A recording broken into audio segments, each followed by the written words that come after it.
Let's go, everyone. I'm Chris Gore. This is Film Threat. It's time for the first episode of Versus.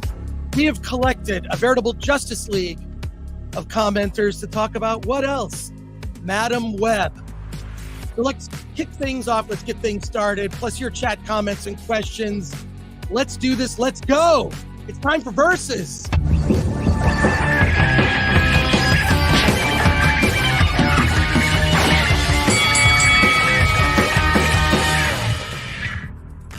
Yeah, let's go, everybody. Come on. Yeah. All right. Here we go. Let's see who is here today. We've got so many good folks. I had it all perfect with Rob in the center there. There we go. All right. First up, I'm going to ask you all to introduce yourselves. I'm going to put you full screen. Introduce yourself. We're going to do intros really quick. Then we're going to get right into it. Into Madam Web. So here he is. Yeah. It's me. Oh yeah. It's Alan. Energy for something. Alan, go. All right. And of course. Yo. Hi guys, Carolyn. Ready for you. Polly, Latino Slant. They don't run from me. Wait, I don't run from them. They run from me. Hey, what's going on? Let's do this. Yeah. R&B for the network here, imagination connoisseurs. How are you? MVP, the Maxfield Von Priestley. Thank you guys so much for having me. Let's go. Ready for this. Hey, Ramesh Nicholas Iyer, director extraordinaire and film savant, idiot savant, something like that.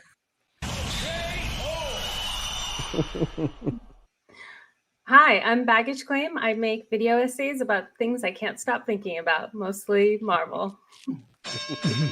Yeah. Nice. All right.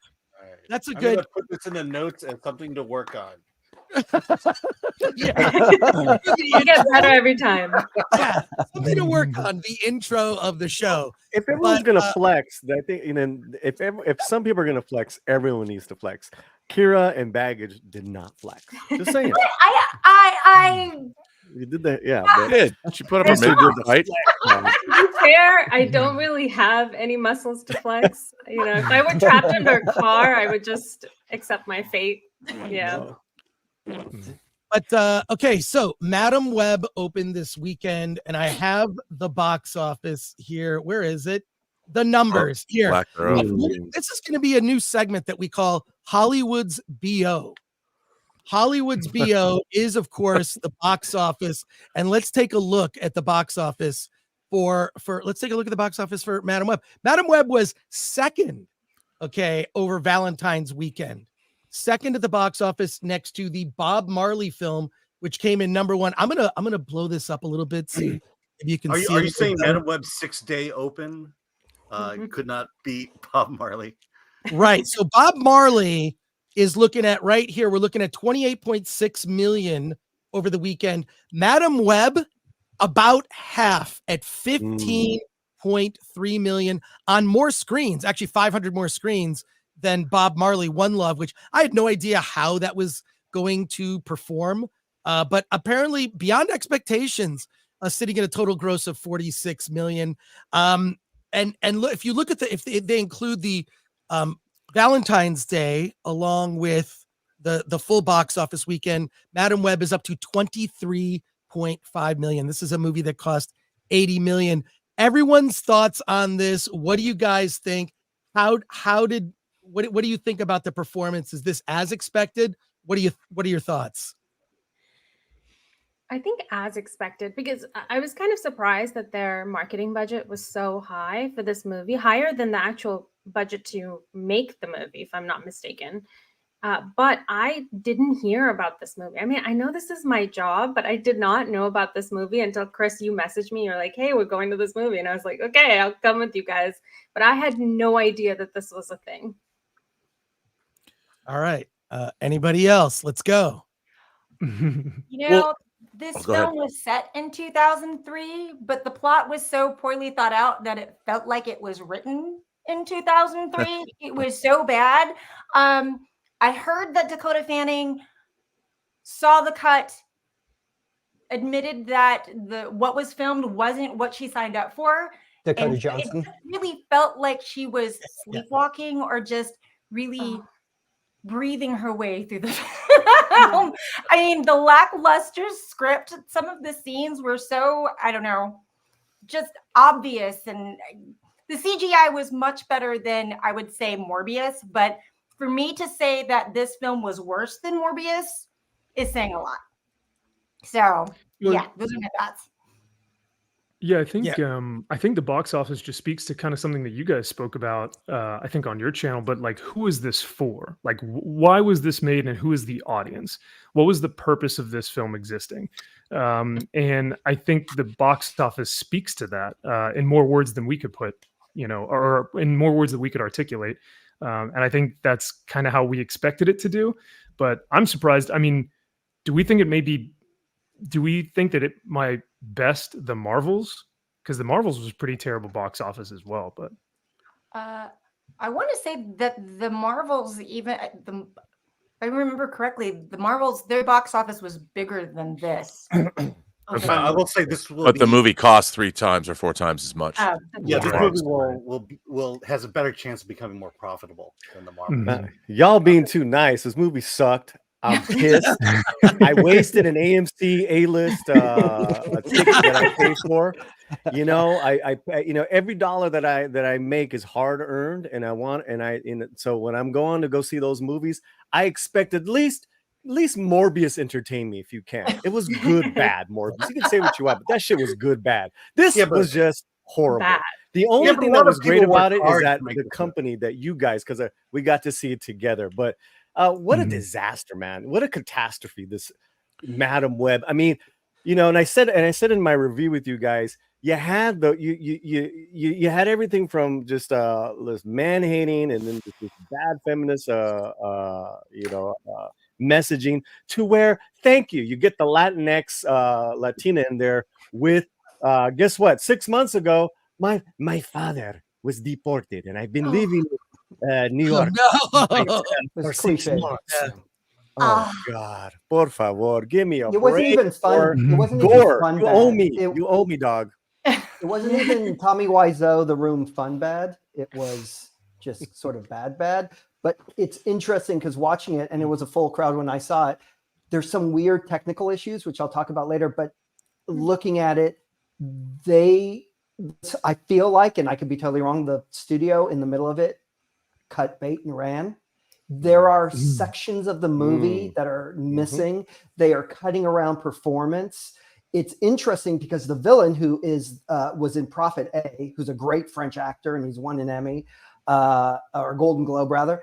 There are scenes where the dialogue does not match his lips, and then there are scenes where they are cutting away to someone listening to full chunks of his dialogue, and you can tell they've ADR'd it. So I feel like it's a movie that probably had no reshoots, they basically didn't want to spend any money. Like you said, they probably spent all the money on promoting it just to get what they could get out of that first run. But it's a movie that was made in the editing room where they're recutting it and basically saying, this is the footage you got. You're going to have to cut a movie based on this. And I have empathy for, is it S.J. Clarkson? Is that her name? Because she is an experienced TV director. She knows how to, and if you do TV or you do movies at a certain level, it's, as you know, and I know doing commercials, it's 80% politics, 20% creativity. So she knows how to work that.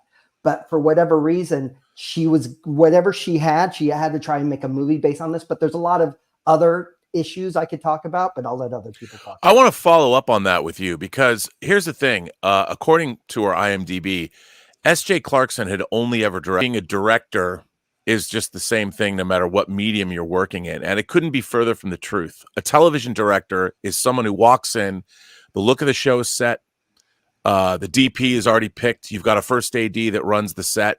The director, of course, is in charge of performances and takes, but basically TV is a producer's, writer's medium. They call the shots.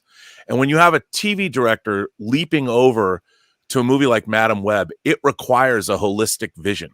why they would bring a TV director. And admittedly, she has incredible, impeccable TV credits. But to be asked to take a character like this, which requires a deft touch, and dare I say it, a big vision. And yes, of course, when you're dealing with studios, it is politics. But if you have a vision, it's up to you to impose that vision on the project. Because in a project like this, which is literally just studio product, if you have a vision and you impose your vision on the production, you can get away with a lot. But this film is all over the place. And it is lacking, I think, a cohesive vision. And also, I saw one of the writers, I think it was in a clip on Nerdrotic's video on this, he dropped the other day. There was one of the writers saying, this character has no backstory, which is patently untrue and utterly ridiculous. And why they chose to focus on this character, maybe they just randomly picked a girl boss project. But the Madam Web character is very interesting. And they could have done something Terminator-esque, more along those lines, playing with time. They could have done so many other things than what they seemed to be doing here. And I really don't understand why they're squandering this great opportunity. Morbius, they're like, hey, we're making a vampire movie, but we better take the blood out so it can be PG-13. Why are you making a vampire movie? And Venom and Carnage, okay, I get it. They're marquee characters, but Morbius and certainly Madam Web are not. And what is the point of this? I don't understand what the studio hoped to achieve with this. And it's interesting you said, to speak to the TV part of it, she is someone, I think from her credits, that is directing an episode, right? So more of a gun for hire, not someone who's creating the show, not doing pilots. So she's not creating the tone. She's not setting the tone. She's not setting the mood or setting the performance or the look. And her other credit was, I think, a prequel to Game of Thrones. And I bet you they made the deal around the same time. So before sure, and that the unused pilot, that unused pilot, and Naomi Watts. The fact that they reuse the flash forward, flashback so many times to fill in the gaps also says a lot inherently about the lack of sort of cohesiveness in storytelling. It's funny when you mentioned ideas for stories, and not to step on anyone else's toes, I thought of John Boorman, great director, Emerald Forest, right? Emerald Forest, if you remember that movie, is a white kid who's kidnapped in the Amazon forest and raised by the Amazonians. I just got that on Blu-ray. Oh, it's brilliant. Here, you could have done the same thing. She is raised by this Amazonian tribe, which, by the way, I know that there are light-skinned Amazonians, in Brazilians and, the Dutch and the Germans in South America. But the guy she's talking to looks like someone who just got out of, the cafe in Barcelona or something. A lot of Portuguese. Yeah, Portuguese. It didn't look like an indigenous person who had been raised maybe doing the ayahuasca, which could have been great. I think of Altered States as another great idea where she could have transformed by the experience. But what you just said means someone with creative guts, with vision, right? And like just putting a pin on it is like the opposite of that is Issa Lopez doing this incredible horror film, Tigers Are Not Afraid, and then going into television and just bombing with True Detective, Night Country. It's like, you're not a TV director, you're not a TV writer. Like they should have given Issa Madam Web. It was like a total weird flip. I don't know what Hollywood's doing, man. Well, here's a question. Someone had to have a vision for this. You can't. You talk about this. If this was a studio project, who had the vision? You can't be a film director. It looked great on paper. You have a director who works well with people doing big TV shows. I mean, and they're streaming shows, right? It's Orange is the New Black, or whatever show she did. She did the prequel to, even though it didn't come out, to Game of Thrones. But then you have the DP. The DP for a new director is always the one who carries the movie. As you know, Dawn of the Dead, right? Dawn of the Dead was Zack Schneider. He wasn't able to bring Larry Fong on, who's regular DP. He was assigned a veteran DP for Dawn of the Dead. He even said this because it was his first feature. They gave her the DP who did Training Day and Avatar. I mean, on paper, you can't get better than that. But when I looked at the movie, for example, there's a scene where she's talking to the doctor because she has some vision issues, and just the framing of it. It's a shot, reverse shot. You see the doctor and it's from far away, and then you see her shot, and it's weird. It's like you have when you see the doctor, you have that device where you put your eye through. You see the device on the side of frame, but if the camera was there, it would have been a clean frame. My point is the framing is wonky. The cinematography is wonky. So I don't know what was happening. Well, I mean, a DP still needs a director, to collaborate with, and a television DP doesn't necessarily rely on the director. But they've already got television DP. He was Training Day, and no. But what I mean is, she was not used to working with a feature film DP. She was used to work. Carry it. That's why you assign a experienced. But a DP is not supposed to direct. A DP still has to have. Yeah, but Rob, a lot of DPs ghost direct when you have a weak director. Of course, but I mean, it doesn't work very well. It's better to have an actor like Kurt Russell step in and direct Tombstone.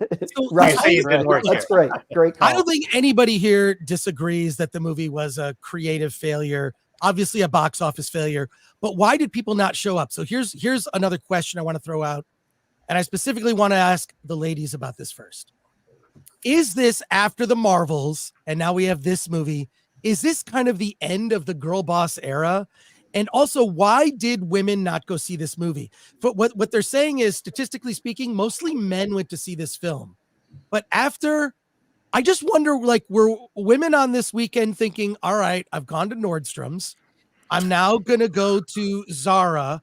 After that, I'm going to have mimosas with my friends, and then we're going to go see Madam Web. Why didn't you all go see Madam Web? First off, I wasn't at Nordstrom's or Zara this weekend. So Zara, bite your tongue. Oh my God. But the thing is, you have to think, why are they hiring this person? Because they can control that TV director. If you get someone, a great woman director, Catherine Bigelow, who kicks ass, I think she's one of the best directors among men and women, it would be a different movie. But I think they wouldn't be able to control her. I think the point Chris is making, why is a movie made for women not appealing? Yes. Honestly, the Marvels was the same way. Why didn't women go out and support? Was it made for women though? Was it? I don't think it was made for women because it was the same screenwriters that wrote Morbius. And I want to say the highest rated critics review on Rotten Tomatoes is 25% for Dracula Untold in 2014. If you're going to try to make a woman, a female-esque, girl boss movie, as you're saying, why not hire women to write a film that's going to be catered to women? Really? Because when I looked at Madam Web, I'm thinking, you hired Dakota Fanning. You hired Dakota Johnson. Dakota Fanning would probably have been a better Madam Web, to be honest. She would have. The casting is the problem too. You cast the wrong person for this. I think they were like, oh, she was in 50 Shades. Oh, tons of women went to go see 50 Shades. Well, 50 Shades was marketed to women, but just because you plot the same actress, in the same role doesn't mean that women connect with her. Madam Web is the ladies' basketball of Marvel movies. Oh, well, okay, wait a sec. We got to add someone to the panel. Let's get it on. Here he is. Dante James is How's it going, guys? How's it going? Hello. Yeah, happy Black History Month, by the way. You know what? Thank you very much, Alan. and I see we're talking about my favorite movie, Madam Web, right? Oh yeah. Oh my God. The whole thing is, why did women not show up? And is this the end of the girl boss era? Baggage claim. I know you must have thoughts on this. So many. I think there's this belief in Hollywood that if you create this sort of girl boss action-oriented hero, that women will come and watch that. But I know we're not allowed to say this. It's not terribly stylish to say this. Women are not interested in those kind of genres. Typically speaking, I'm not saying that there aren't exceptions to that. But typically speaking, women are just not interested in that kind of IP. There's a reason why the fan base for Marvel has been predominantly men. It is a male-oriented franchise, and it has appealed to men. And you can replace a female character, and if it's a good female character, the men will enjoy that. They don't have a problem with that, from what I've always heard from everyone who are big Marvel fans. But it doesn't really, I don't think that women are going around really thinking about the comic books as much as the male fan base is. And that's why this movie is just going to fall flat. Now, I will say one thing. This movie was not as girl boss-esque as the typical, movies tended to be. Dakota Fanning, wow. Kira. You've been a better Madam Web. I like that Dakota character, Madam Web. She was flawed in a lot of ways. I think she was flat in many ways, but in other ways, it wasn't like she was out of the box, sort of perfect. You could see sort of, where she was failing. She was struggling. She couldn't really figure things out. That was kind of unique to see that. You don't really see that. Now we see these overly perfect female characters, which is so off-putting because there's no way to actually connect to that. You want to see some kind of struggle. And there was a minor struggle. And I like that she wasn't overly physically strong. She was actually barely physically strong. There were so many parts where she's falling, and anytime she was head to head with the main villain, who was he was a terribly constructed character. I mean, there was nothing to him. There was barely a backstory. There was nothing about him that was compelling. His acting performance was terrible. But anytime she was head to head with him, she was really struggling. And I like that they showed that, the reality of something like that. So I would say it wasn't as bad as the Marvels, which was just so, I mean, it was like hammering in the point that women are much, much, much better than men. Here there was some level of weakness, but it was still fundamentally a terrible movie that didn't appeal to the male fan base and couldn't appeal to the women. Well, Dante, you're a male. You could be part of the fan base. What were your thoughts since you're joining us a little late here? Yeah, I don't know what you guys are talking about, man. I loved it. I think Madam Web is the breakout comedy hit of the year. I swear, I laughed, I cried. I cried because I was laughing. I loved every bit of it. Like, it's such a bad movie on every level. It's like, have you ever seen Tommy Wiseau's The Room? I said this earlier. It's not even fun. Tommy Wiseau, The Room, but it's on par with The Room. Like it's not as good. I want to bring a group of people to go watch it so that we can chant things during the film. Like, I love Madam Web because it is awful on so many levels that it's good. If that makes sense. You can hang out in the room. You can't hang out with Madam Web. I think I disagree. Oh, sorry, Max. Go ahead. Oh no, that's okay. Because I was going to say I had a headache during the film. Like, I didn't have a good time. The present company made it fun, but I mean, the actual film itself gave me a headache with all the flashbacks. I felt like it was way too much, and it wasn't funny bad. It wasn't, it may have been incompetent, but on a technical level, it felt like it wasn't there. I think Ramesh, you were talking about the framing and the cinematography. Like, even that stuff, it didn't feel like I wasn't laughing. It just felt like I was almost like assaulted by just a terribly made, technically film. But so that's why I disagree respectfully. That's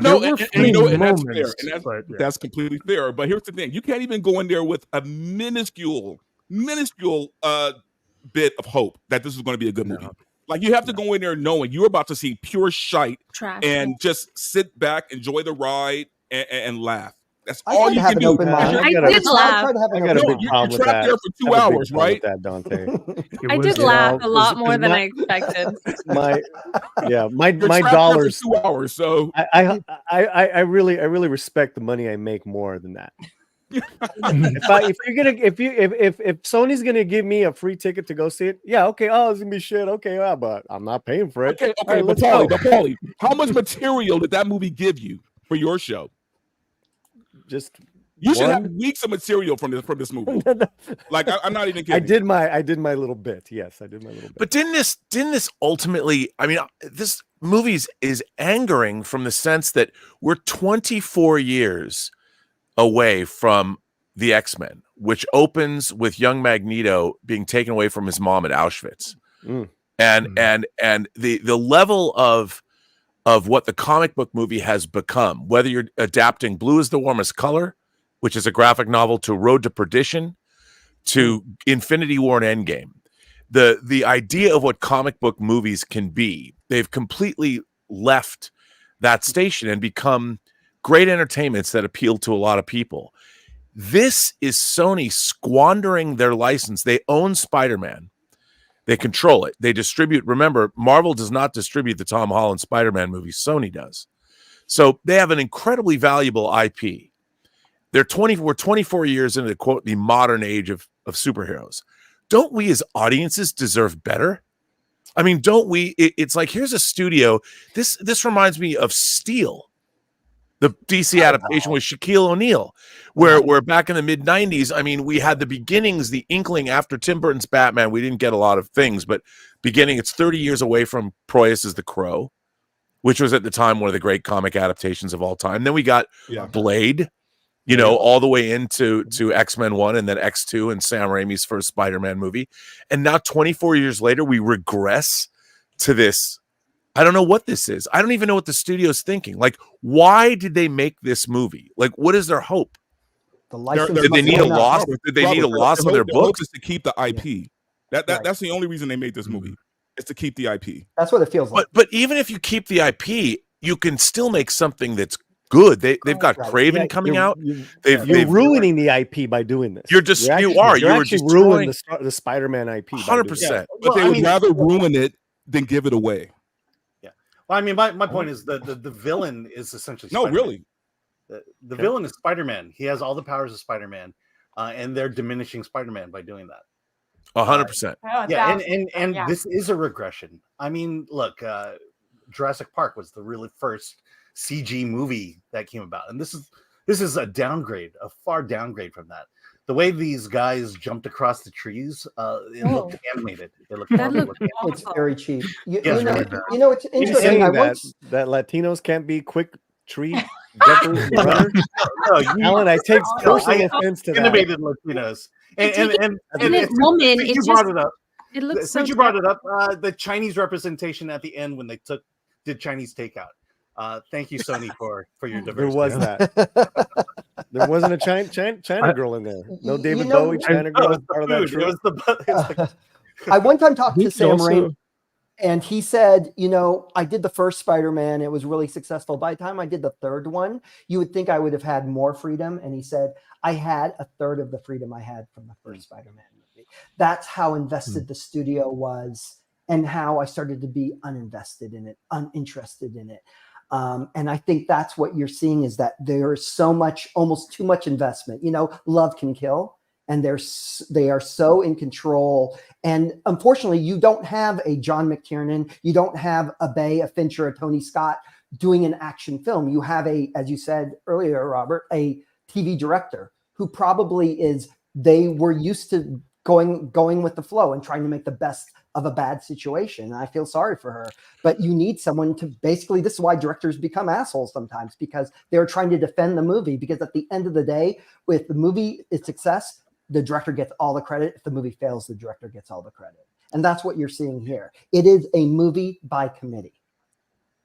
I wonder too if they are basically just making the film because it has the Spider-Man IP attached to it, not just to keep the IP, but just because, hey, Spider-Man, the name, that's Marvel's essentially, that's, to Batman's DC is like Spider-Man's Marvel. Like, so they just think, hey, we attach anything Spider to it, it'll make money. And that's just not the case anymore. And I think that's why we see a lot of Do we really creators think they're trying to make money on this movie though? Like, were they really trying to make a profit?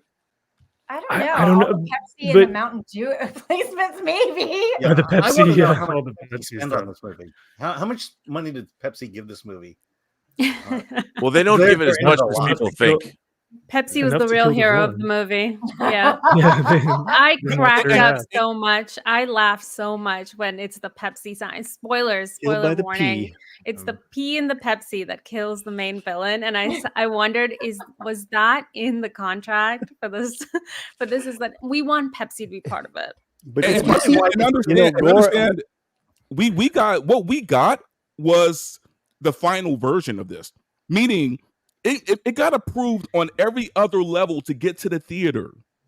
Everyone watched that bullshit. I'm sorry, Chris. I'll try not to curse. But they watched it and decided, yes, we can now put this in the theater.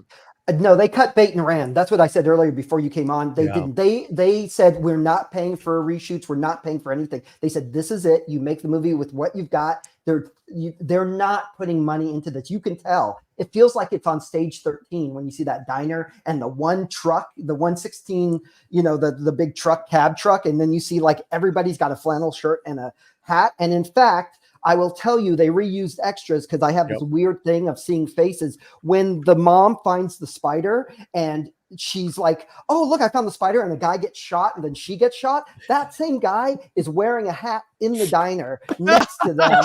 And I recognized him immediately. Because that's what I do. I look how they walk. That's awesome. And so I said, they're reusing. They probably said, here's 50 to 100 extras. This is what you got. You got to use them for the whole movie. It feels like that. That diner feels like a Johnny Rockets that they built in the middle of nowhere where they come out of the forest and see the thing. And the other thing is casting Dakota Johnson. I understand why she fired her agent, because Dakota Johnson, you think she's a bad actress, but what she does is she is all about sort of authenticity and being grounded. Her performances are grounded in all the movies she had. When you're doing a superhero movie, you can't be grounded. There has to be highs and lows. There has to be a little bit of melodramatic or drama in the performance. She does none of that. And it becomes melodramatic. You notice whenever they try to add drama, she's running to the ambulance. She's running to the taxi. She's always running, and they cut. I call it the Spielberg 1941, where he said, you know what? The comedy wasn't landing. The action wasn't landing. So we just started to cut faster. We started to have the performance delivered faster. And that's what you see. You see that sort of trying to create a dramatic semblance where there is none. There is no drama in this. Gore, you asked earlier, where were the females? Yeah. And I gave you some stats. They're at another movie. Yeah. Exactly. Well, let's do it, Paulie. Let's do it. You've sort of branded this. It's Paulie's cracker count. This is where Paulie keeps track of the ethnicity of everyone in the movie. Yes. And Paulie's got Paulie, give us the report here. Okay, I'm gathering more information from my cracker staff of cholas and homeboys and homegirls here at the Latino Slant. And the cracker count for Madam Web was actually low. However, it was high at Bob Marley, One Love, because One Love invites everyone, crackers, blacks, Latinos, and Asians. That's your cracker count. Right. I just made that up. Another thing too about this movie is Sony also has two other big movies following in the footsteps of this film. You've got Craven, which has been delayed many times, and you have Venom 3. Now, the thing about Venom 3 that's interesting is Kelly Marcel, who was the writer, she's the director of the film, never directed a feature before, comes out of theater, but she wrote Venom and Venom Let There Be Carnage. By all accounts, she's a very smart, capable person. She's directing Venom 3, a visual effects intensive film. Andy Serkis directed the last film. Obviously, Gollum, Caesar, and the Planet of the Apes movies had extensive effects experience. You're hiring a female writer who's never directed before to work on a massive effects-driven film. And I'm just wondering about these kinds of choices. Now, I understand writers who write their own material, I think, make better directors sometimes. But I just don't understand the choices that Sony is making here to hire these people to direct these not inexpensive films. It's one thing, like even Christopher Nolan, when he was brought to Warner Brothers, he'd already made Following and Memento, and they gave him a remake, Insomnia, to work on as his first studio picture. And he had two big stars in it. He managed it. He worked well. And then they give him a shot doing Batman. But these are people that don't have any experience directing features, and they're not easy features to do. It's not like a crime thriller. These are comic book films. I don't understand the thinking behind it. And nobody sets out to lose money. There's no apprenticeship anymore. Disney does the same exact thing though. And I feel that it's because it's easier to control the director. When you put such an inexperienced director, they're not going to fight you. They're not going to. They're probably going to, flow with the politics of the studio system. And that's the reason why they do it. They can, that way the studio can still completely control the creative and control the director at the same time. But you're assuming there's somebody at the studio level that knows what that is. Right. Exactly. And there really isn't. There's nobody at the studio level that, and the people know less about movie making. None of the people working at studios now have ever made movies. Right. And it's even worse because they used to take indie filmmakers, like the guy who did Summer or Boys of Summer and then did a Kong movie, right? They took someone who, or the guy who did, Them Body Saints and then Colin Trevorrow doing Safety Not Guaranteed in Jurassic World. Exactly. They had some sort of unique point of view as a director, and they're taking whatever they had in that small thing and putting it in the big space. That's a perfect example. And that had a little visual effects. They've actually gotten rid of even that stage. And now it's straight to, we're just going to completely control. We're going to have this. It's an IP. We'll have so many people coming in. We're going to control the visual effects and we'd be able to control the whole thing. But to your point, there's no more apprenticeship anymore, whether it's the writing or the directing. And they want complete control of it. They don't want, but that never works. It's never worked in the history of Hollywood. There's never been a movie that's been controlled only by the studios that has had any kind of vision behind it, because it's impossible to be on a set. Your crew alone needs to know who to listen to. The worst thing on a movie set is having two voices trying to call shots. There is nothing more destructive to the cohesiveness of movie making than to have not just a single voice calling the shots. There's nothing more damaging to making a film. Okay, they're trying to take out the human factor. It's all about quadrants, right? It's not just Sony doing this, though, right? I mean, maybe I'm ignorant on this, but someone tell me what big movie that Nia DaCosta to do before she did the Marvels. I'm with you. Sci-fi movie did she do? I totally agree. We have super chats. Yeah, let's take a quick break for some super chats here, real quick, and then we'll just continue the discussion. I want you to hit me as hard as you can. What? Alan, why would you that's do that great. to me? Why would you do that to me, Alan? That's terrible. I love that. Real quick, George the Giant Slayer. Hey, George, we got to get you on the show. To keep on keeping it real in a world where the scripts are made up and the plots don't matter, film threat is the only threat Hollywood's afraid of because you tell it like it is. Well, I'd say everyone on this panel tells it like it is. Unlike Chris Stuckman. Well, we're going to wait. I have a video to show. We're going to get to that.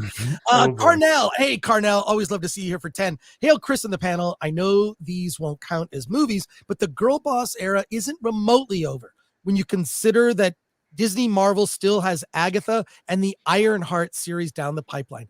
I had forgotten that. I had put that away in my head. Let's not forget that. Sorry. George had a two-part. George the Giant Slayer, another for 20. All hail Film Threat and the amazing pop culture gladiators for taking a sledgehammer to Hollywood's woke pinata. Or as what did you call that, Paulie? Well, I always call it an empty piñata. Actually, that's what a Latinx is. It's an empty piñata portrayal of whatever they. So yeah, George is on the money. Yep. You folks are like the Avengers of entertainment critique, but with better one-liners and less spandex. Right here, Geek Truth 64 for 199. Evanescence could improve it. Wait, what? Can I say, please? I understood that reference. Okay. I'll just say I unironically like the Daredevil film. I know it's terrible, but because I know it's bad. I know it's objectively a bad film, but I still like it. There's some good stuff in that, especially the longer director's cut. Bad back then is endearing now. I mean, it's a different. It's an endearing bad. I get you, man. That's why I like Morbius. All right, Bill S. Preston Esquire for $49.99. That's awesome. Thank you. Found Gore through his epic film Courage rants, and I've been hooked ever since. Verbalized everything I thought about modern Hollywood better than I could have. Alan, keep killing it with the D-Files and get baggage claim on FNT full time. Wow. Oh, well, there you go, baggage claim. That's high praise. And it was also so fun to meet you in person. I met your husband, Boarding Pass, and he's amazing person. Say hi to him for me. I think he's gonna like that nickname. I think he's gonna go for it. He's a good dude. Boarding Pass. Nice guy. He's a good guy. Red French Moon for €5. They forget girl in Girl Boss. Nikita, 1990, and Parallel is badass yet vulnerable. And there's also a romance aspect. Today equals no romance in those films. That's what's really weird, is it just seems to be a complete lack of romance. And I want to say thank you to all of our new members here. Iris Ramos, The End, let's see, Gurgo Kase, me and my monkey. Well, there you go. And Mexican Iron Man, member for 18 months. Holy bananas. Live stream. Batman. What a panel. Please like and subscribe and share the stream, everyone. We have 1,669 people watching us live. And the Art of Story says Ramesh the Man. Patrick Lemire says baggage claim. And there you go. Red French Moon says those computers don't look 2003. Yes. Yeah, I noticed that. They did not. I noticed that. Sifax member for 16 months says, hail everyone on the panel. Love the new show. Another member, thank you, Fruit Loops. What Fruit Loops. What am I trying to spell that out? Let's remember, he had access to better technology, but he couldn't use it right. That was Fruit Oh Loops. my God. It's like use it better. Yeah. That was his correction. Geek Drew 64 member for 10 months says, another bad Sony comic book movie. I'm shocked. And I also Maynard Lloyd says, I was surprised to hear Grace Randolph finally admit that most women don't really care about comic book movies. Interesting. Jericho Leon, member for 11 months. Madam Web feels like it's from an era before woke. Yeah, it didn't strike me as overly woke, just not a good film. It wasn't woke. It was just, it was just garbage. And I'm happy Versus is a thing. More film threat says Penis Grayson. I think that's nice. Penn is Grayson. Okay, Penn is great. Okay. Wow. That's that old joke where forget it. Jay Forever King for 5. I miss the days when studios would take a crazy risk like Ang Lee's Hulk. And MK Solid 82 for 5. I really enjoyed Robert's show with Cynthia Rothrock. And I know Rothrock. And I know Gore is about to unleash on the Stuckman. Also, is Paulie at home or Trejos Tacos? I'm at my home with tacos. Gorgo the White has become a YouTube member. Hey, if you become a member of the channel, you get access to our Discord. We post interesting videos that are only available to our members, including a 35-minute Q&A with the director of Godzilla -1, where he reveals his favorite. It's cool. I was there. I filmed it. Wow. I did a terrible job, but it's a great Q&A. Nice. So there you go. And last one here. We'll get to others. We have other comments. We'll get to them. Penis Grayson again for $4.99. I owe you guys back super chats for months of great content and real and inclusivity. And here we go. Joshua McDonald for $19.99 says, eject Max for his bad take on Daredevil. Let's not forget pre-production. Okay, let's not forget pre-production for Madam Web started in 2019 before the genre went to crap or poop or shit. Sony clearly thinks they'll score a strong box office just on brand recognition. Timing's everything, Gore. Timing's everything. This is just the worst timing on. It's a bad film, but it's in the long line of 2 years of bad superhero films. Right. Yeah, we also heard that it premiered on Valentine's Day.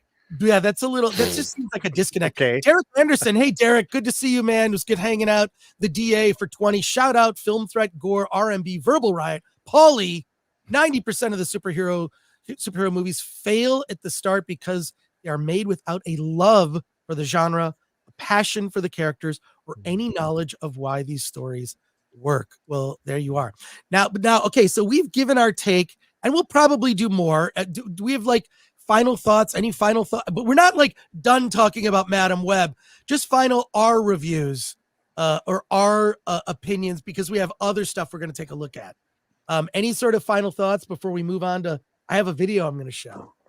I think just that the dialogue was so unbelievably bad. There were parts of it that were fine, but then every line that was given to the villain just sounded like he was a little child talking. Even when he went to seduce a woman so that he could get access to the NSA technology, his version of seducing her was just handing her a pamphlet at the opera. It's just so everything was just so poorly written, and poor Dakota had to really rough it with those lines because she's not a half bad actress, but she had to say things like, "Why do you hate me, Mom?" And it just that was terrible. Yeah, but the elephant in the room is mother that you did love me. cast 3 other actresses to play potential superheroes, and instead of having them come all together and having, other than learning CPR, they are in flash forward seen as Correct. these people who are going to kill the villain. And you're casting 2 sort of unknowns, right? Who can play a teenager. Then you're casting Sydney Sweeney, who's like 26-year-old. We already know how old she is, and it stretches incredulity to believe that she's a naive young high school kid. No, I bought it. It was so. Ah, It's just such odd casting. Also, just on to top of that. add to that, they even failed at uglying up Sydney Sweeney. They tried They to nerded ugly her her up. up, and they failed at that. So this They movie nerded failed on her. every level.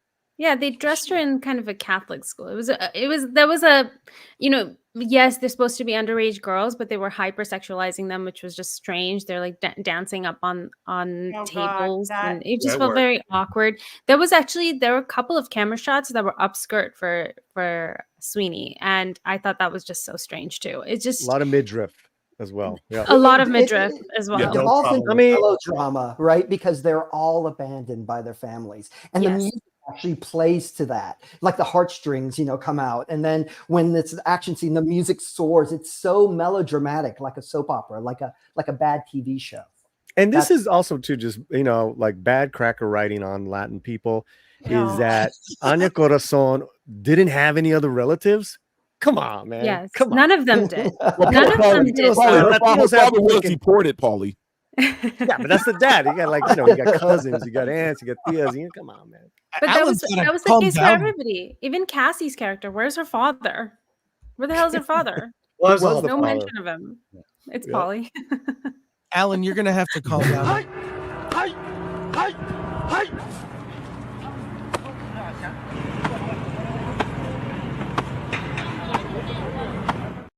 Alan, please. Yeah, I know. I was arrested during the screening. I'm sorry.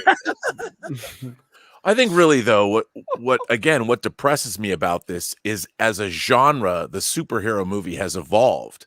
And the problem with this film is it had no shred of credibility in terms of 2 characters sharing the screen together and having a conversation that was at all believable.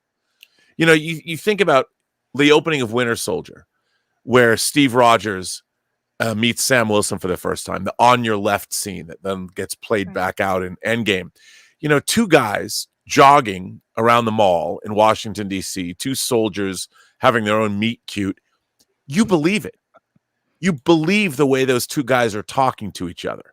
When Sam Wilson gets, lapped and gets upset about it, and then they finally talk. And I believe that those 2 men, although they both wind up, Steve Rogers is already Captain America and fought in World War II, and Sam Wilson's a veteran. You believe those are real people. Yes. And the way that comic book movies work, and this is something that was, again, Magneto established as a young boy being torn from his mother in X-Men. This is a lesson that we all have to, that I thought was learned decades ago. In order to make a comic book adaptation work, we have to believe that the people that become superheroes are real, Are real people. so to speak, real. We have to believe that they are relatable human beings. They can't be these weird, bad screenwriting constructs where it's like when the writers didn't take they used to write these films as if you didn't have to have them have any reality in them because they're just comic books. Mhm. They're comic book movies. They don't have to be real, but they do. Richard Donner on the set of Superman the movie, verisimilitude was his word that I've adapted, and this was a lesson learned in '78. And you'd think that Hollywood, even the people, if it's the studios pulling the strings, that they would understand this. And we as audiences deserve better. And the people working at studios, if I would fire the lot of them for making this movie, I would fire the lot of them for Morbius. Their treatment of the Spider-Man IP is criminal behavior. Criminal. I think 1000%. absolutely. I think people, even comic book fans, would still have a bit of leeway even if they're like the material that was being adapted wasn't solely faithful to the actual comic books, as long as they were able to write a good story with characters that had that verisimilitude, like you're talking about, RMB, that's what people want to see. They want to be able to aspire to, because that's what superheroes are, right? At least when I read a comic book, I'm looking to be inspired by these characters to hopefully be something to aspire to be like. And when we can't even relate to these things on screen or in these comics, you have that disconnect. And the characters in the film had that disconnect. It felt like they were like, so a character would say a line and the other character wouldn't speak back to them. It would just be like they were in two completely separate rooms on a green screen somewhere. And we see that a lot with current stuff. But I couldn't agree with you more R&B, especially with the current modern comics that come out. There is zero verisimilitude, and it's extremely difficult for the audience to connect with an aspirational hero if they can't actually see some sort of realism there. Well, you know, even Marvel, you go back and while they didn't directly adapt Ed Brubaker's Winter Soldier run, they took a lot of inspiration from it because Ed Brubaker had laid out a very credible villain in bringing Bucky back and turning him into Winter Soldier. That was really very cool. Marvel's like, okay.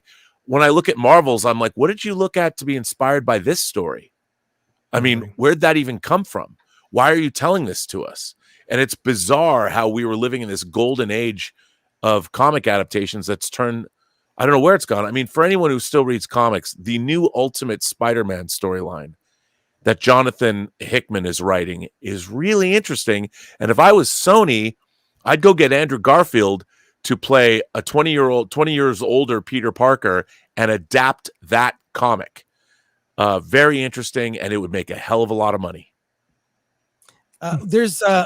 We may have a run for our money here from a review that appeared online that I want us all to watch. It's a little over, it's almost 2 minutes. I don't know if we'll watch the whole thing, but check this out. This made the rounds on Twitter and got a lot of people talking. So I'm going to share a screen here so we can all watch this together. And I think I applaud and respect a lot of different people's opinions.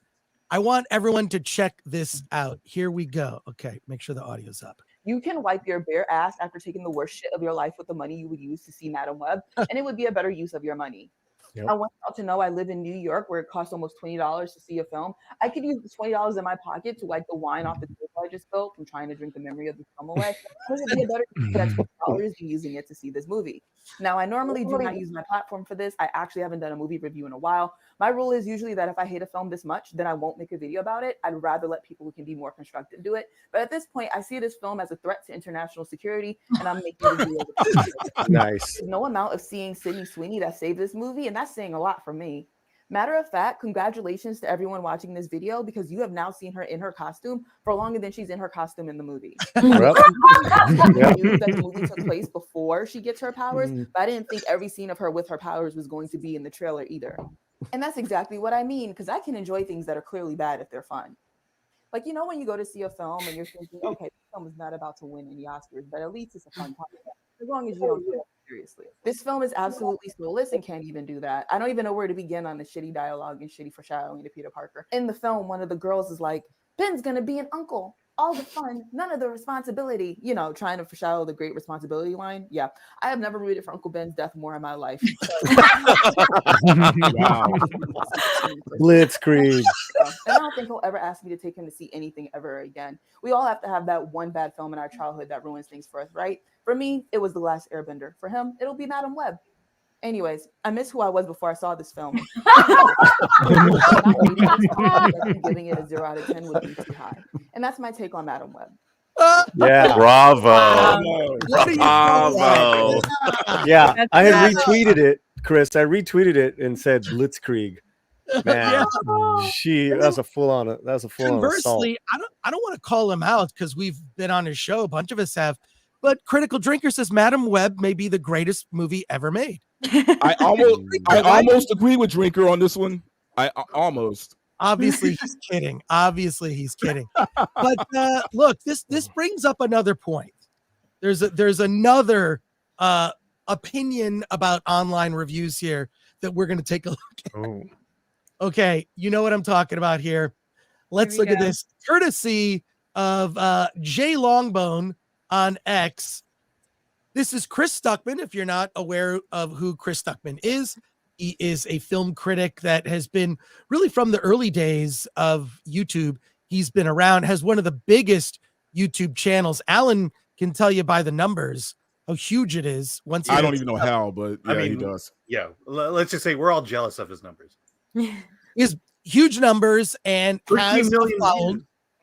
And he recently did a Kickstarter where he raised a significant amount of money and made a horror film that will be coming out soon.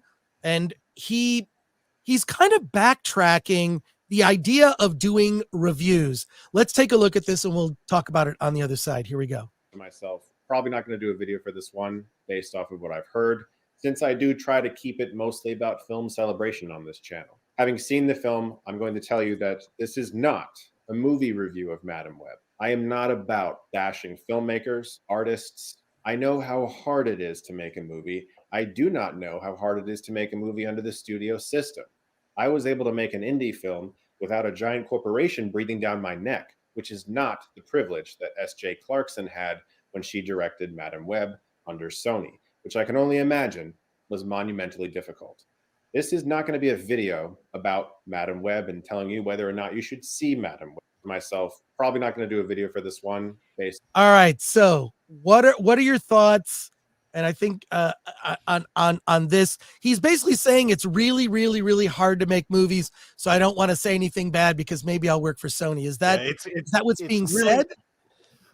It's really, really hard to make money to buy tickets to see movies. I don't think that's what he's saying, though. I think what he's saying is that you have, these studios like Disney and Sony who, like we talked about before, they take control of the film. So no matter how good of a director you are, they're going to take it and say, no, we want to do this. We want to do this. I get what he's trying to say, but he's still coming off like a cuck. But as because a critic, because he's not being honest about how bad the movie really is. Yeah. But as a critic, you've got to call that stuff out. If or in fact the studios did have so much control over it, we need to say something about it. We can't. But we don't know. We don't know that. He's saying that he's not making it a personal attack, which most people do. What he wants to say is, look, but I agree. We're talking about it because I'm talking about it not to bash it and pile on, but because there's something you could learn from it. Like R&B said, there's something inherently wrong in some of these movies that they're making. What is that, and how do we fix it? What can we learn from this? S.J. Clarkson really has 3 choices right now. It's director jail, it's going back to TV and doing some great episodes and maybe winning some Emmys and trying this again, or it's going off and doing an indie film like Chris Stuckman and doing something that has your own point of view and your own voice. And I think he's saying that for him, having been an independent filmmaker, it was so hard. He cannot imagine what it's like when you are directing by committee. And as I said earlier, that is 80% politics and 20% creativity in a lot of these scenarios. He also came down hard on the studios. And I think what's really interesting is, he really does make a great point here. I think the reason, and everyone's going, oh, he didn't review the film. The thing about Stuckman, I've been watching him for years, and he's also an author, and when he reviews films, he's actually a thoughtful film reviewer that has some really great insight into movies. I think his point of view on this was he hated this movie so much.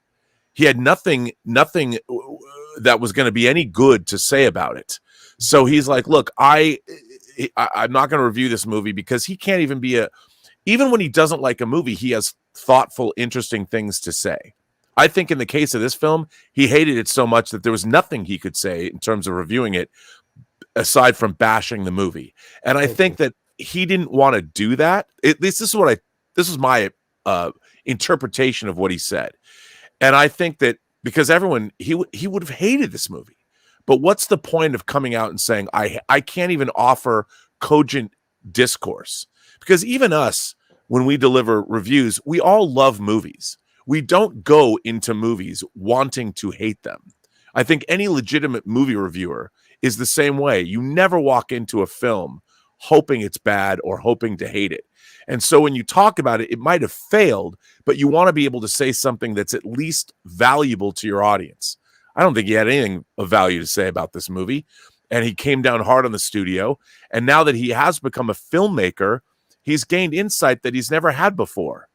And, you know, I've often said everybody should try and make a movie, because it's a life-changing experience and you will learn a great deal of things that you didn't know before. And I think Chris Stuckman, he absolutely did. He had to go with his hat in his hand and ask for more money to make little visual effects fixes, like remove cars that were in the background. And so he learned some hard lessons on this, and I think he's applying them moving forward in his life. So I admire what he's done, and I've liked his work in the past. But if your audience is there to listen to you do a review, like, they're expecting you to give a review, and an honest one at that, right? I agree, but he said he wouldn't do that. I mean, he was honest. He said, I'm not gonna review this movie. And he explained why. If I have nothing nice to say, why say anything at all? Because as a critic, that's what we do. Authentic. But he's authentic. He's being authentic to himself. Yes. What R&B is saying, look, I have nothing good to say, so why talk about it? He talks around it and his feelings about that. So why do a video? You can't only talk about video movies you like. I don't do a video. Point, I agree with you in principle, so I just don't do the video, Ramesh. Right. I move on. You have a good point. I agree with in the sense that... but Gore, I got a message from Stuckman to you. If you can blow me up. And this is breaking news, everyone. Stuckman's asking for the link. Chris, where's my link, man? is that he's really asking for the link? It's right here. Right here. Damn, you can't read it. It says, it even says Spider Soy on the t-shirt. I have something to say about this with and Rob and Ramesh will understand this, because we all, the three of us, if you go down in a row right there, we've all made films, and we've been we've been in that awkward position where you have a friend who's made a movie.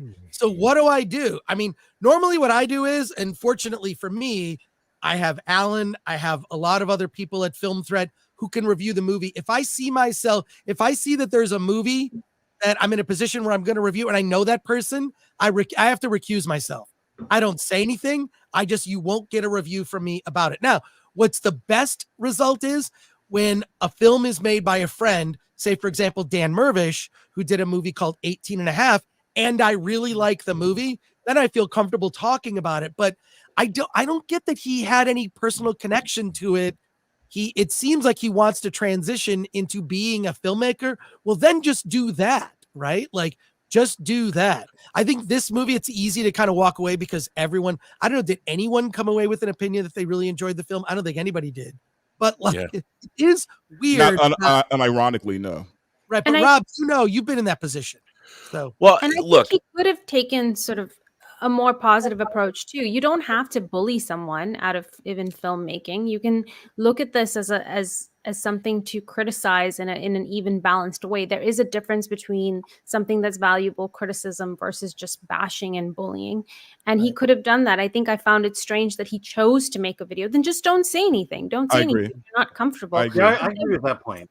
Because he could have reviewed the film and then said that after, like, hey, you know what? With that said, I know how messed up the studio system is, and he could have went on that whole rant after he reviewed the movie.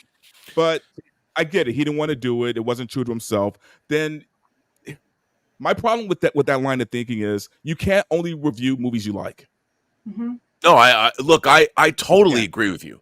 But the thing about it is, like, some of the great French filmmakers, they all wrote for Cahiers du Cinema, Godard, Truffaut, they were critics. But they were critics that brought a certain erudite sensibility when they had the rapier wit to cut people down in a way that was not how online discourse goes. Sure, and like we're vicious and horrible. Like I talk about Star Trek as if they're horrible. And they are indeed horrible. And I don't have a problem saying that. But I think that somebody, and I believe my point of view is do better. That the studio system is its own worst enemy. And it's the worst it's ever been. And the people in control know less about movies than they have ever known in history.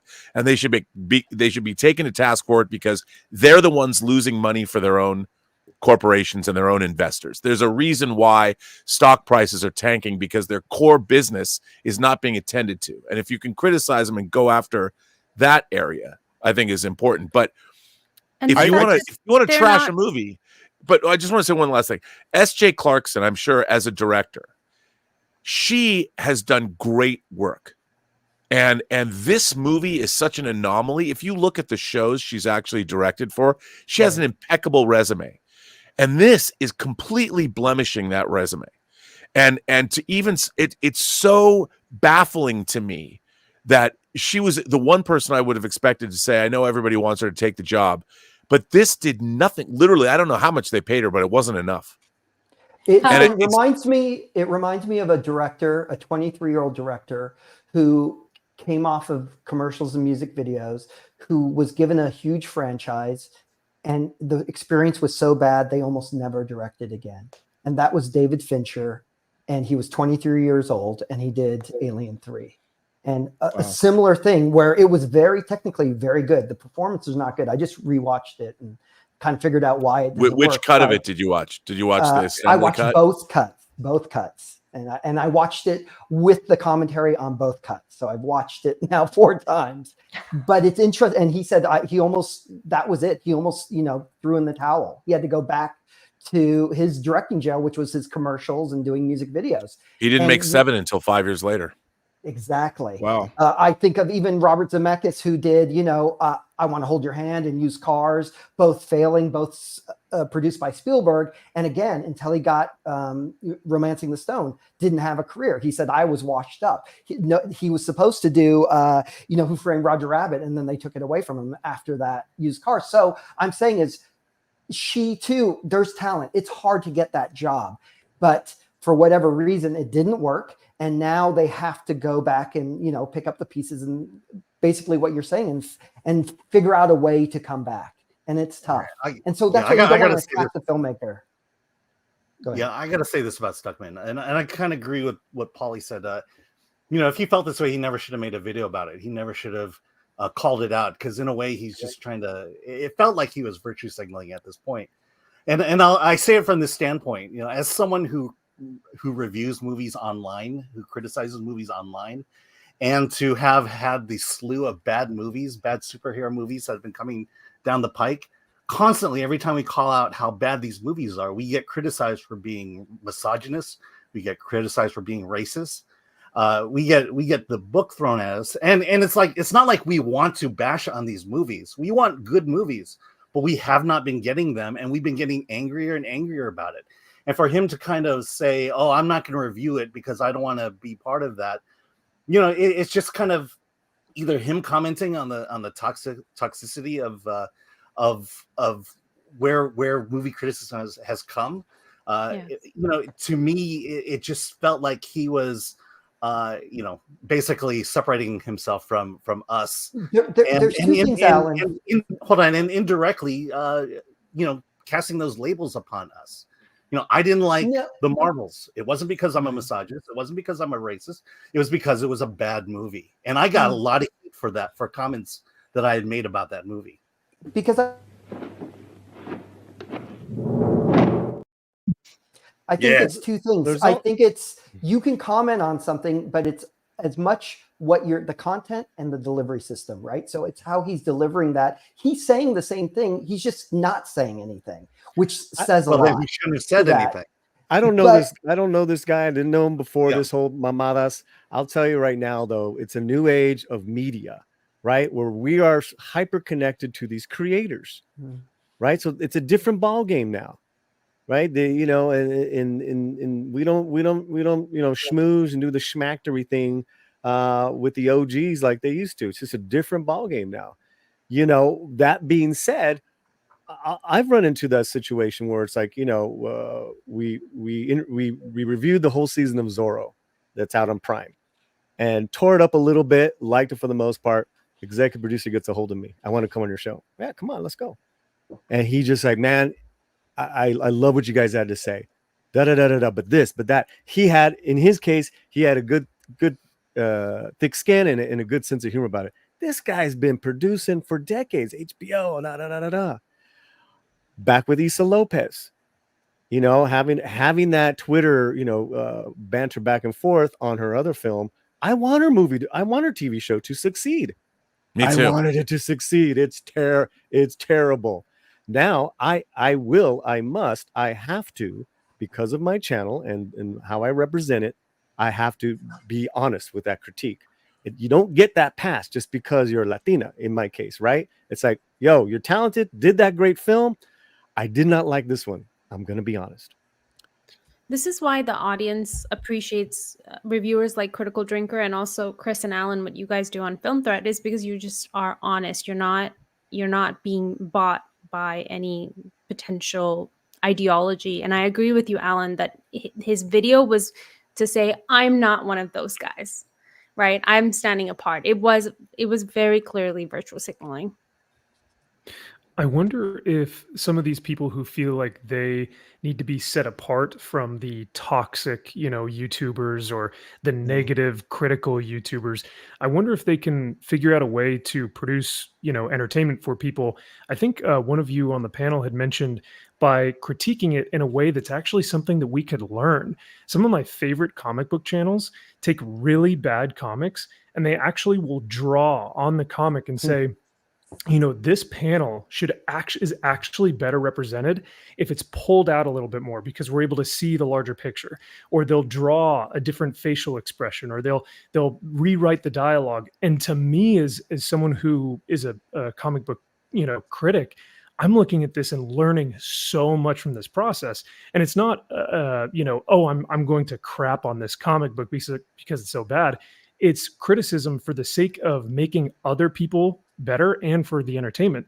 So I wonder if these people who do feel like I don't want to be associated with them, if they could still make critical content, but now it's in a different light or in a different viewpoint. I think that would be helpful. The thing for me is it crapping on a movie to call it bad? When you are pointing out point after point after point of why this is a bad movie, is that crapping on it or is that being honest?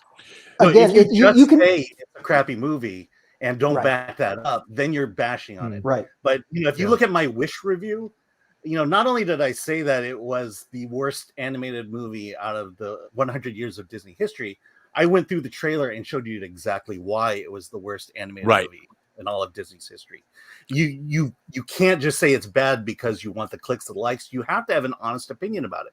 And that sometimes means you're going to like something that everybody hates. But in terms of Stuckman, here is a YouTube pundit, and he's been on YouTube for a very long time. He raised money from his audience, and he's actually made a movie. I can't imagine how I would be fucking terrified if I was, because he talk about putting yourself out there. I mean, there's people that are just waiting. And I know what that's like. I mean, he's poured his heart and his soul. It's a dream, a lifelong dream, and he's going to have to put it out there. And woe be the day when that comes to him, to Chris Stuckman. I pray for him, and I'm not. Nobody's judging him based on that movie. They're judging him based on what he said on Twitter. No, of course. I'm just saying for him. Empathy, but he is showing empathy. Is what right? That's what. Yeah, that's what I was saying. I don't see what they have to do with each other, guys.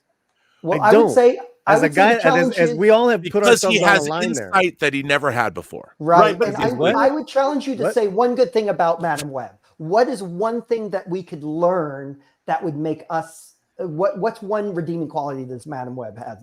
The table dancing scene in the diner. We could have all just said that all at one time. I would say genuinely though, the fact that she's not overly powered and physically strong. She was not a girl boss. You know what? The fact that it's not a girl boss movie, I completely agree. That's the one good thing about that film. I like the banter between Ben and I enjoyed the film way more than I enjoyed the Marvels. Yes, same here. But the other thing is way more. That's not saying a lot, bro. actually, it's saying quite even though a it bit. didn't have cats. No. That's saying a lot because how much battle did the of mediocrity? Make? Come on, Dante. $250 million. How much did the Marvels cost to make? $250 million. Yeah. You sure it was only 250? Because I heard it was a lot more. It could have been higher. Yeah, it could have been a lot more. Okay, so on a money end, yeah, all right. And how much was Madam Web? 80 mil. Okay, so yeah, I can easily say that Madam Web was a better movie than the Marvels. Here's the thing. I like the young Ben Parker guy. Adam Scott is great. He's great. Adam Scott, I liked him in every scene, and I like the little banter between them. I like some of the ideas, and I even said that in my review. I said, I mean, you know, all I can say is I really love all of your reviews. Holy fucking shit, these reviews are delicious. What are you? I think it's real quick. We've got a bunch of super chats here and some questions. I just want to say one thing about Stuckman. If he's now that he's a filmmaker and knows what it's like to make a movie, he can't constantly be coming onto his film review site and say, "Look, I know how hard it is to be a filmmaker, and therefore, blah blah blah blah blah." He may be in transition. You don't have to. Yeah, I don't think he's going to do it again, to be honst. Yeah. Yeah, but if he did it once, he'll do it again. Not after the firestorm he's set off. But let's go to some super chat comments and questions here. Grizzled Entertainment says, without criticism, there will be no improvement at all, not in writing or anything else. Declan Lyons says, get that girl on who did the TikTok review. She's an absolute legend. And Jason Webster for 10 says, good film criticism consists of the reviewer's opinion, informing the audience on whether they may like to view a film, and constructive criticism, positive and negative, for the filmmaker. So there you go. My issue with Stuck for 10 from Big Worm. My issue with Stuck is I used to use him to find out if a movie was worth watching. Review. Hiding behind not offering a thoughtful critique is a cop-out. It's why I don't watch him anymore. James Carroll for 999 says, some part of me has come to believe that Stan Lee's passing has a lot to do with Marvel's decline. I miss all those Stan Lee cameos. Same with George Lucas relinquishing Star Wars. And Geek Truth 64, Robert Meyer Burnett improves every discussion. You're like the you're like the hot sauce. You're the Yoda. Peri Peri sauce. He's the hot sauce. I'm the chopped chorizo. Razorburn gifted. Razorburn gifted 5 Film Threat memberships, and Fruit Loops says Kamina drummer, best role of any show ever. PP. And there you go. Jason Webster for 5. Glad to see The Boy and the Heron win 2 Annie Awards, an outstanding animated feature at the 77th BAFTA Awards. Amazing. And another Stuckman comment here from Pretty Chill Dude 1313 for 10. Stuckman is gonna have a mental breakdown if his movie is heavily criticized, basing this on his response to Red Letter Media.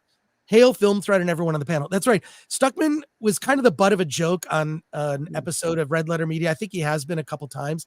I don't think they like him. I mean, whatever. We tend to shy away, Alan and I think, from just commenting on other YouTubers. It's like I take the same tact as Stuckman does with Madam Web. If I don't like another YouTuber, I just don't comment. Yeah. I won't say anything unless they directly go after me in an aggressive way. And then I'm forced to make a video because my audience keeps chatting me about it. And how many videos of those have you actually made, Chris? I want to know. One time I commented because a guy kind of went after me, wouldn't let up. My audience is like, what's the beef with this guy? I made a video about the beef. So there you go. And we won. Well, it was kind of funny. I just try to make everything funny and just have a sense of humor. Again, I go back to chorizo. Thank you. Chorizo. Darian Murphy for 499 says, I hear people saying Madam Web wasn't woke, but the woke is in the concept and the casting. They won't ever give up on their agenda. No, I disagree. I mean, I disagree for this reason. Yeah, I disagree. Because look at like Charlie's Angels. A bunch of the Charlie's Angels, whether the TV show, the movies, the one with Cameron Diaz, where she promoted Spider-Man in her underoos when she got the mail and had one of the greatest lines in movie history. Rob knows the line because I saw him smile.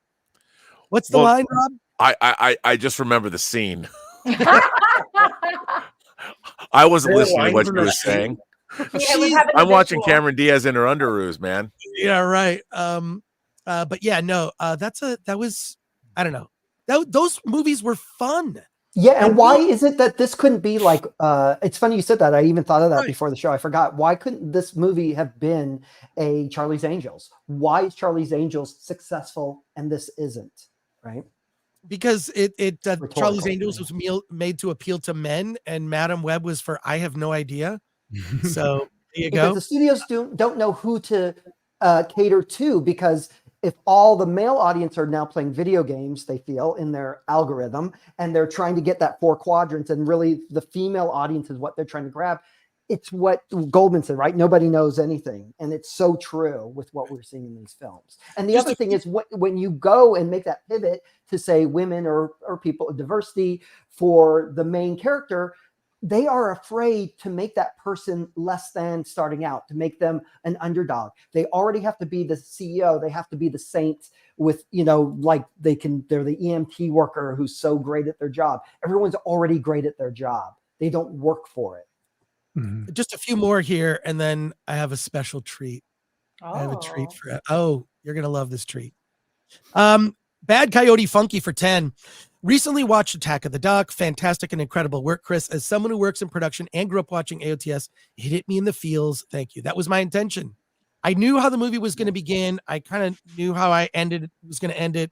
I had like a post-credit scene in mind, and then the middle was going to tell the story. So yeah, and I still review movies and whatever. Rob, you know what it's like. Rob, Ramesh, when you comment, but you're passionate, it's a whole thing. Quentin Tarantino, he would bash movies and praise movies. It's only recently after Once Upon a Time in Hollywood, he said, I'm done. I'm not going to give service to a movie, and I'm not going to bash movies anymore. He's sort of stopped that. But I remember early on, he used to be very opinionated. So he's kind of the opposite end of Stuckman. And Lord Botha, I'm going to get to yours in a minute because it'll tie in with the segue that I have from Rumble. Yes, that's right. We are live on Rumble. BPST supporter for 20 says, if you haven't answered this already, is this better or the Marvels? It's better than the Marvels. Yes. Everyone agree with that? Or Yes. Also, I'm worried about They Kira. both sucked. I'm worried about Kira because she hasn't eaten in like almost 90 minutes. So I am so hungry right now, Chris. We're not going to stop you. They deliver. I'm so hungry. I'm literally going, what am I going to eat? I'm like, literally have my Uber Eats order. That's important. Low blood sugar in a woman, not a good combo. You gotta. I am so hungry. We're not going to stop you, Kira. Go ahead, get some wings. We have 10 more minutes. I'm not gonna. Well, we'll see if how we keep the show going until they arrive and you eat a few. Jericho Leon for 2. I'm thinking that I have Doritos in my pantry right now. I'm like, go get the Doritos. You can eat on. You have permission. All right. Jericho Leon for 2 says, Rob, please ask John Campea to be on Versus. He doesn't go on other people's YouTube shows. He, other than when he was a Collider, I have to say the first YouTube show I ever did was in April of 2015. I can't believe I'm coming up on my 9th anniversary on this platform. Wow. But it was John Schnepp just asked me one day, goes, yeah, man, I'm on this YouTube show, the late great John Schnepp. And I'm like, okay, I watched trailers on YouTube. That was what I did. And I show up and it was John Schnepp and John Campion. We did AMC Heroes. It was episode 6. I didn't know I was going to do hundreds of episodes of that show, but John he would be on Collider shows or AMC shows, and he's done his own show, but he doesn't collaborate with other YouTubers. I think he should. I think he should get himself out there. Yeah, I agree. I think John should do that. I still watch John. I see you on there, and I like to get his thoughts on things. The other thing is he does get some exclusives that are pretty impressive. He's got sources. Bon Necron for 444. Wait, Bon Necron 444 for 10 says Hollywood needs to get over its aversion to the male gaze. So there you go. And then Don Mac for 5 says, as a MST3K and Riff Tracks fan, your reviews make Madam Wen sound so awesomely bad that I think I need to see it. So it's now a must see for me. All right, here you go. Yeah. How is it? Which one are those? Which are those? Cool Ranch. Cool Ranch. All right, Cool Ranch. Doritos. I'm about to put an order in for Hawaiian food, so Nice. All right. I have a very special treat now. I want you to get out your pens and paper. And look, if you know do not in the chat scream out the answer to this if you know. I'm going to show you a very short video. I'm going to reveal the answer to this video, and it's a very simple question. We're going to watch this video. It is our mystery video of the week. The mystery video, the question is I'm about to show you a video from a former YouTuber who is now a huge star. Okay. We're going to watch the mystery video. You're going to guess who the star is. I'm going to see all your guesses. And in the chat, please, if you know the answer, don't blurt it out. We'll do that after. We're going to watch this short mystery video. And it's a person who's a very famous YouTuber. Let's see, I gotta set this up correctly here. I'm gonna set it up, so I'm gonna be very careful how I do this here. Okay. I have to blow it up so it fills up the screen. So let me do that here. Okay. You guys are gonna watch this, and I want you to we're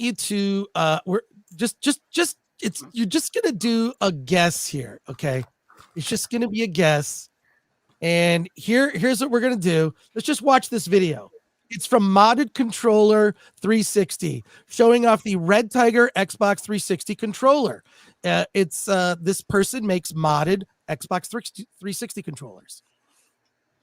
So here we go. This is Modded Controller 360 with the controller of the week. Here's Red Tiger. Started it today, yesterday, finished it today. It looks nice, it looks sexy. Front, here's the back, here's the front. So get behind 72. This is pretty much what it would look like. And again, I have you for $10 plus shipping and handling and the new controller. This one specifically, this is going to Stud Muffins. This is a gamer tag. I'm not going to give out the full gamer tag, but Stud Muffins. This is going to be 15 for him. So, again, suggest colors for next week. One suggested was purple jet black, and purple. And I'm pretty sure I'm going to do that next week. All right. Now, who is that? Any idea who that is? No. Timothy Chalamet? Yeah, that's what I wrote down. That's exactly. Wow. Did you? Oh my God. Oh, okay. All right then. Is that it? Guess what? How did you? First of all, how did you even guess that? I'm gonna show you it right here. Here's my answer. Video.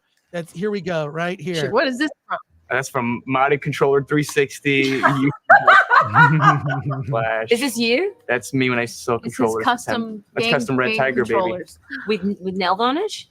With spray paint.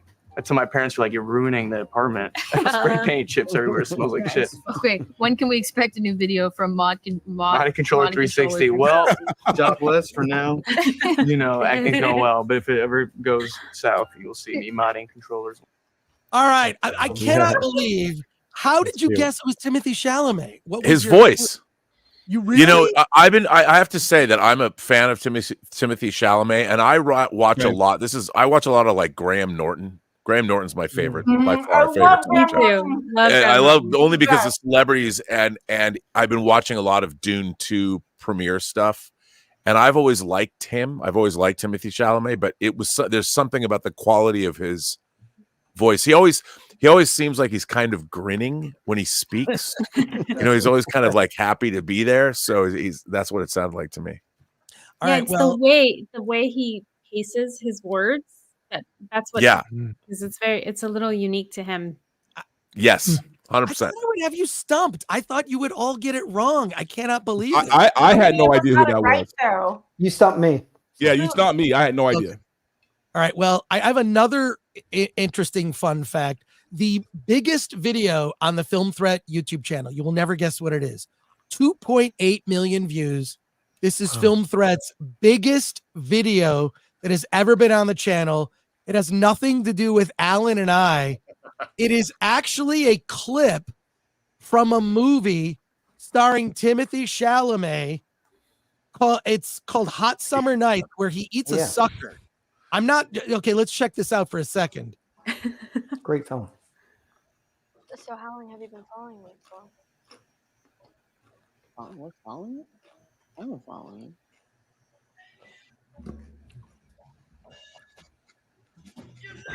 Smell my sunscreen. Why is everybody being so quiet? I can't really hear. Yeah, I can't hear anything. We're in. Well directed, well shot. We By the way, did you not should read the comments for that video. The comments are insane. We didn't monetize the video because it's a clip. It's not something we can monetize.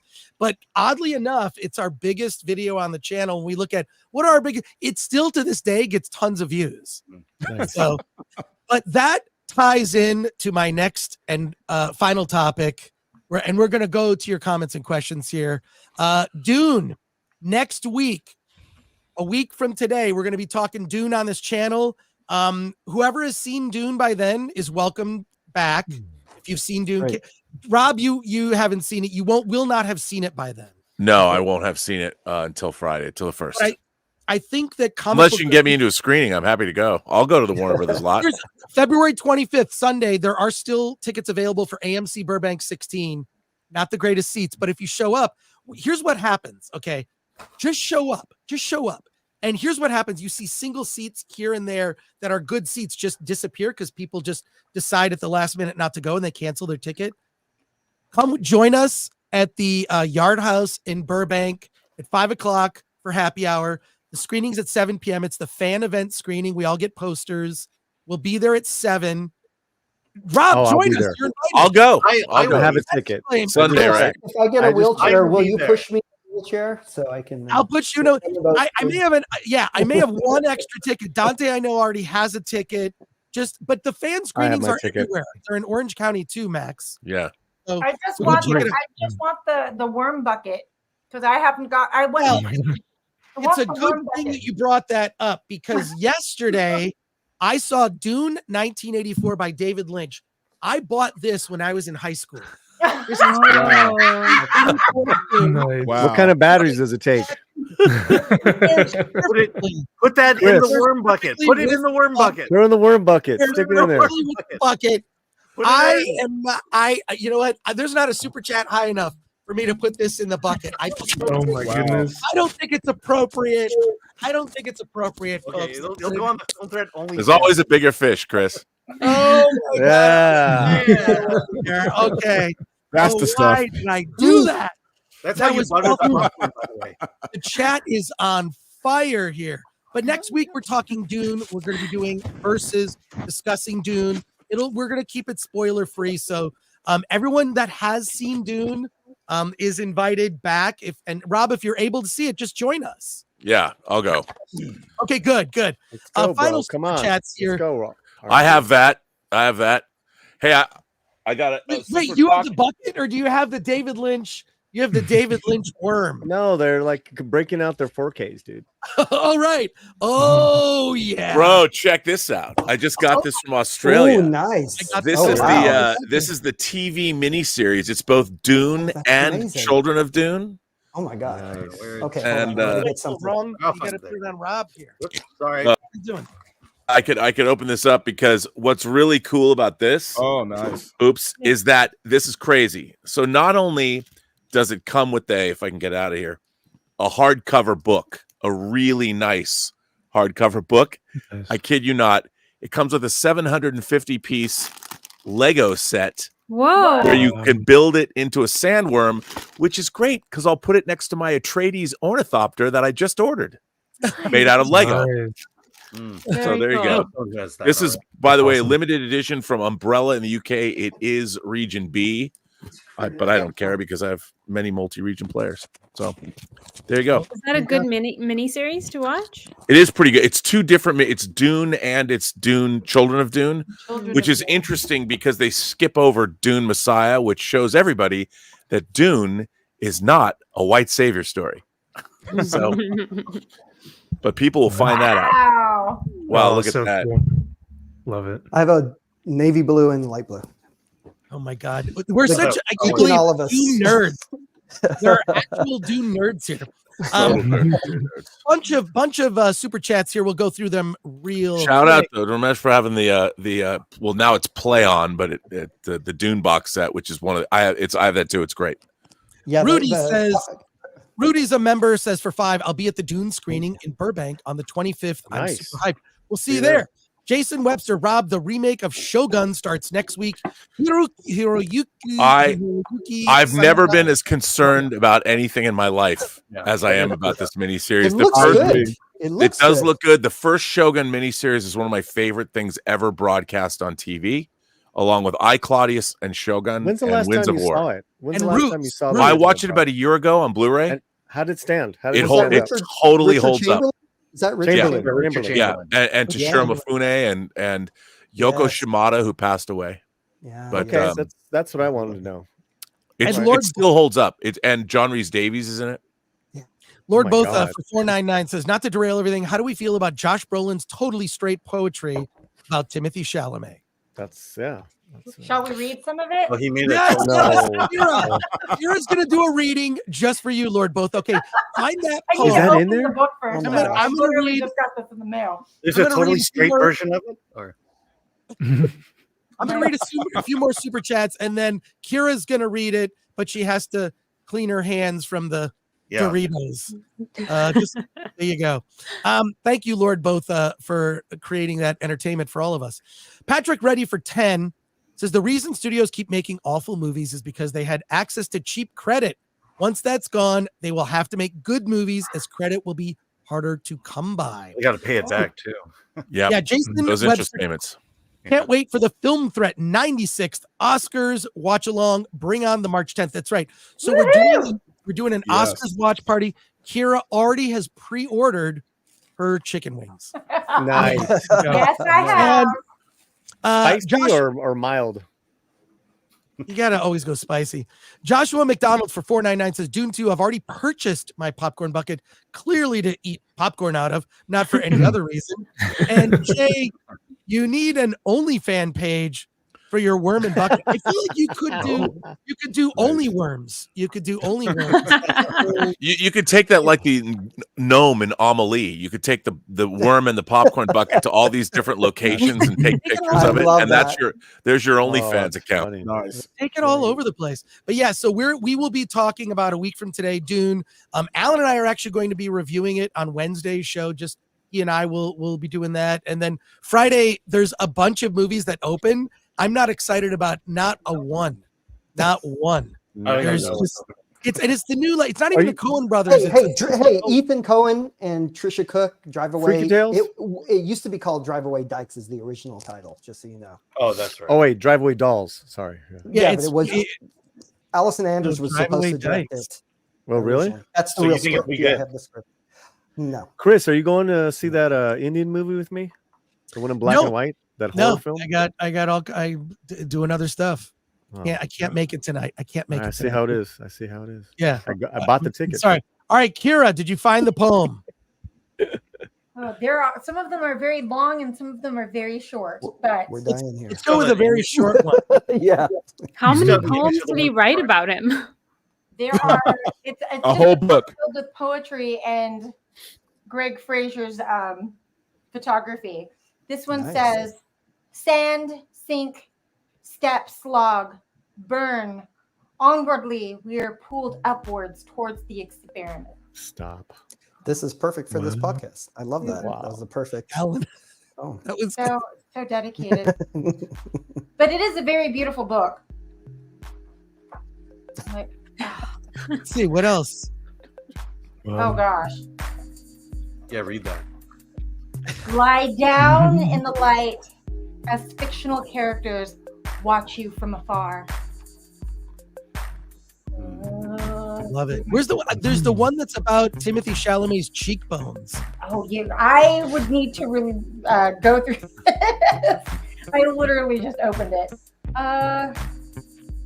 This It's music. beautiful though.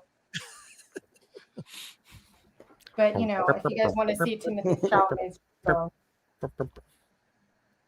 There you go. Oh. There you go. All right. Well, now available on Amazon.